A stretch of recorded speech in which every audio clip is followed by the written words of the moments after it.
మరి ఈరోజు మనందరం కూడా చూస్తూ ఉన్నాం. 2014లో రాష్ట్ర విభజన జరిగినటువంటి పరిస్థితుల్లో రాష్ట్ర విభజన జరిగితే రాష్ట్రం నష్టపోతుందని ఆలోచించాం.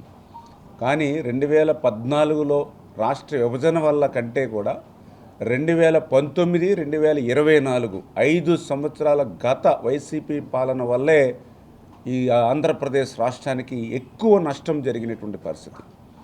అటువంటి స్థితి నుంచి మళ్ళీ చంద్రబాబు నాయుడు గారు, పవన్ కళ్యాణ్ గారు, నరేంద్ర మోడీ గారు ఆశీస్సులతోటి మళ్ళీ గత ప్రభుత్వం చేసినటువంటి తప్పిదాలను ఒక్కొక్కటి సరిదిద్దుకుంటూ మళ్ళీ రాష్ట్రాన్ని గాడిలో పెడుతూ ఎటువంటి పరిస్థితులు అంటే ఈవేళ రాష్ట్ర ఆర్థిక పరిస్థితి చూస్తే 24లో అధికారంలోకి వచ్చే సమయానికి వెంటిలేటర్ మీద ఉన్నటువంటి పరిస్థితి, ఆర్థిక స్థితి వెంటిలేటర్ మీద నుంచి ఐసీయూలోకి తీసుకురావడం జరిగింది. ఇప్పుడు ఇంకా మెరుగైనటువంటి చికిత్స ఆర్థికంగా స్థితికి అందించి మళ్ళీ ఐసీయూలో నుంచి రూమ్కి రావాలి, రూమ్ నుంచి ఇంటికి పంపించి అంటే అటువంటి స్థితి నుంచి ఒక్కొక్కటి అంటే పూర్వం మనం కూడా చూస్తూ ఉండేవాళ్ళం.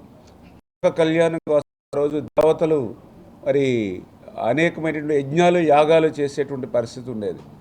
ఆ యజ్ఞాల యాగాలని మరి ఆ రోజునటువంటి రాక్షసులు ఆ మాంసం ముద్దలు ఆ యాగాల్లోనూ ఆ యజ్ఞాల్లోనూ వేసి ఆ యొక్క యజ్ఞఫలం ప్రజలకు అందించకుండా రాక్షసులు అడ్డుపడేటువంటి పరిస్థితి మనం చరిత్రలోనూ పురాణాల్లో చూసాం.